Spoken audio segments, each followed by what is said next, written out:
One of the most commonly asked questions in this community is definitely, do these nasty, narky people ever get what's coming to them? Do they ever get their karma? Some say yes, some people say no, and I say they live their karma each and every day. And this video is going to tell you a few reasons why that is absolutely happening. A lot of narcissistic behaviors are done in the hopes that they can protect themselves. Narcissists actually have very low self-esteem. Regardless of how they seem to be behaving or carrying themselves, nobody who has truly healthy self-esteem and is a well-adjusted individual acts like a child or a bully. Curiously, a lot of narcissists try very hard to appear like you can't touch them, you can't hurt them, you can't faze them. They're unshakable. They're 5 steps ahead of you. You can't even possibly get to them. Except we can actually prove that there are plenty of things they struggle with and that they're living their karma every single day. So one thing that we know for sure about narcissistic people, they need constant supply, don't they? They need to feel loved and worshiped, adored. They need all the compliments, all your time, attention. They have to feel appreciated. Some of them even want to feel feared, blah, blah, blah. All of this all day long. Well, that's not exactly a sign that this person is very secure or confident or unshakable. Now, is it? They need something constantly from somebody. It happens all the time. A narcissistic woman, for example, needs to hear that she's beautiful 1,000 times a day because on her own, she doesn't feel very pretty at all. A narcissistic man needs to know how powerful and capable he is, needing constant validation because he feels as useless as a box of rocks. That's not someone who's unflappable. That's not someone who's unshakable. That's someone who is deep down very insecure. When you need compliments and praise and validation from others, you're not as secure as you want everyone else to really think that you are. And it's something that happens every day and is just one of the pieces of shitty karma that narcs have to live. They always feel inadequate, insecure, worthless, and useless.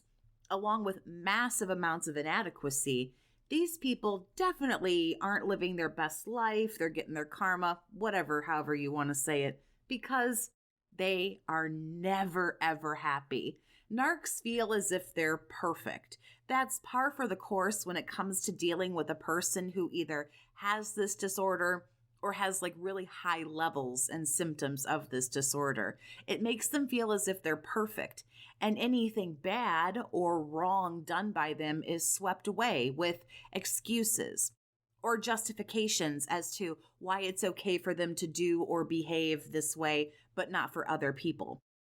So when you think super highly of yourself because you're delusional, because you have this disorder, you expect the same from everyone else. You expect perfection.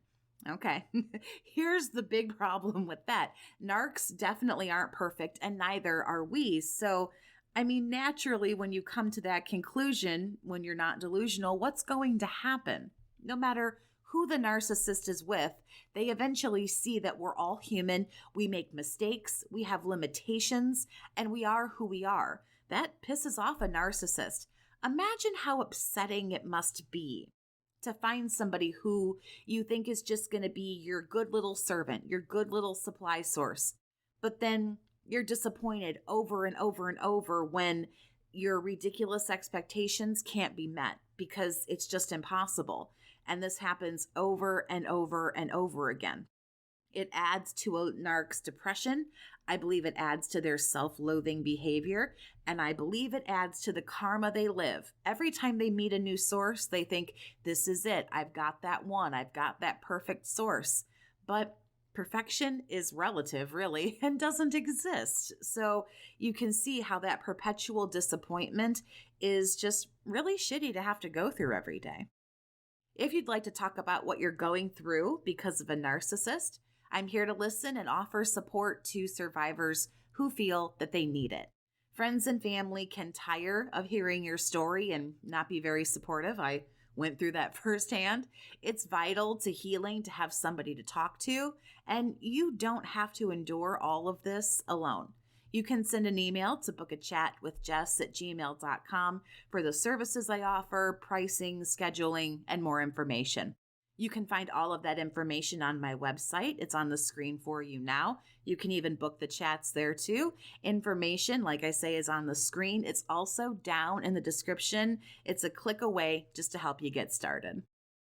Another reason why these people are not happy, they're living their karma, is because, are these not the most negative people you've ever experienced?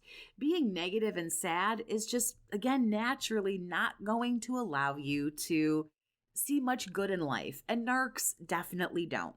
Everything's lame, bad, late, falls short, too little, too late, not good enough. The attitude and the views on things are honestly a big chunk of the problem.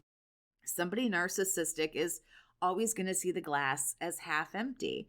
And so, yeah, when you're narky and shitty and ungrateful, you're not going to see much happiness. And this leads to a miserable life every single day. A really fascinating thing, another point that I want to hit on here, a really interesting thing about narcs is they don't do anything unless they see some kind of benefit in it for themselves. And as much as they chat and talk and carry on, they're really only ever doing it to lure in supply and to have their needs met. Notice how when they carry on with somebody else, they can go days and weeks and months without saying anything to you. Narcissists, I swear, they would legitimately never socialize if they didn't have to.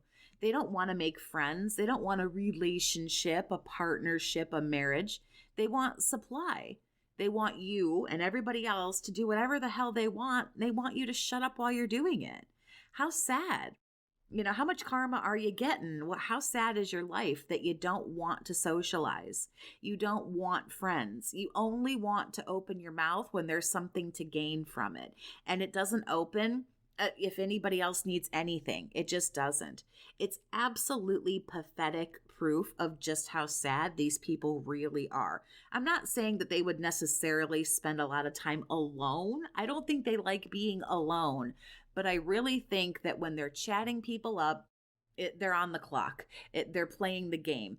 They're really only concerned with what am I going to get from this social interaction. It's definitely not about fun or building any kind of friendship or anything like that. It's strictly what am I getting? And those with narcissism and personality disorders have mental health issues. We have to talk about it. Some may have a mental illness or two in addition to possible personality disorders. Commonly anxiety and depression, although there could be other ones, there could be more. And those with disorders who aren't in therapy regularly, talking with somebody, those who need but aren't on medication and things like that, they're just simply not having a happy life. They're not living a happy life. I can't necessarily call it karma because I don't feel like this is necessarily karma, but mental illnesses are very difficult to live with. So I can only imagine that a personality disorder would be kind of similar. And I have an anxiety disorder, and I also have bipolar 1 disorder that presents mild mania, and I've had it for over a decade. So I'm here to tell you that I am in therapy. I have been for years now. I'm on medication that works, but some days just suck. But I can tell you when I wasn't taking care of myself, my life was awful. Again, I don't want to call it karma because I don't feel like it's exactly the same here, but I have this feeling that it's kind of similar to narcissism. No, I don't have MPD. I don't know exactly what they're going through, but I know about mental illness, and I definitely know, take karma out of the equation, these people are not living their best life. I know mental illness intimately. Narcs are scared. They don't want to admit fault or admit defeat. They're not going to get help. But regardless of really how you feel about it, it's just more proof that the life they're living I promise, is not glamorous, nor is it glorious. They're just very good, especially with the helpfulness of social media. They're very good at making it look like they're living some kind of fairy tale. I promise you, at least in their head anyway, it is an absolute nightmare. But what have you seen that proves narcs live their karma? Leave your proof for other survivors to read if you feel comfortable down in the comments below. Thanks so much for listening. Have a great day, survivor, and take care of yourself.